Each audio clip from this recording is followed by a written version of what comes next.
গুমের ঘটনায় শেখ হাসিনার সম্পৃক্ততা পেয়েছে কমিশন। গুমের ঘটনায় নির্দেশদাতা হিসেবে সাবেক প্রধানমন্ত্রী শেখ হাসিনার সম্পৃক্ততার প্রমাণ পেয়েছে গুম সংক্রান্ত তদন্ত commission, the commission of enquiry on enforced disappearance. শনিবার 14 ডিসেম্বর বিকেল 5টায় রাষ্ট্রীয় অতিথি ভবন যমুনায় গুম সংক্রান্ত তদন্ত কমিশনের সদস্যরা প্রধান উপদেষ্টার কাছে তদন্ত প্রতিবেদন জমা দেন। আনফোল্ডিং দ্য ট্রুথ শিরোনামে জমা দেওয়া রিপোর্টে কমিশন সদস্যরা এ পর্যন্ত পাওয়া 1676টি অভিযোগের মধ্যে 758 জনের অভিযোগ যাচাই-বাছাই করেন। প্রতিবেদনে জানানো হয়েছে, গুমের ঘটনায় নির্দেশদাতা হিসেবে সাবেক প্রধানমন্ত্রী শেখ হাসিনার সম্পৃক্ততার প্রমাণ পেয়েছে কমিশন। এছাড়াও হাসিনা প্রশাসনের বেশ কয়েকজন ঊর্ধ্বতন কর্মকর্তারও সম্পৃক্ততা পাওয়া গেছে, যাদের মধ্যে রয়েছেন সাবেক প্রধানমন্ত্রী শেখ হাসিনার প্রতিরক্ষা বিষয়ক উপদেষ্টা মেজর জেনারেল অব.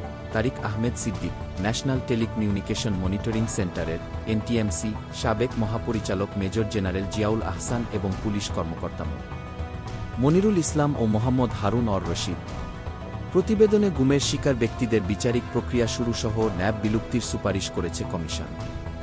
কমিশন প্রধান মইনুল ইসলাম চৌধুরী জানান, গুমের সঙ্গে জড়িত কর্মকর্তারা কাজটি এমনভাবে করেছে যাতে এগুলো শনাক্ত করা কঠিন হয়ে যায়।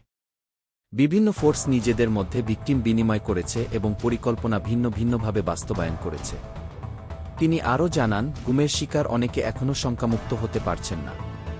তাদের উপর এতটাই ভয়াবহ নির্যাতন চালানো হয়েছিল যে তারা এখনও ট্রমায় ভুগছেন।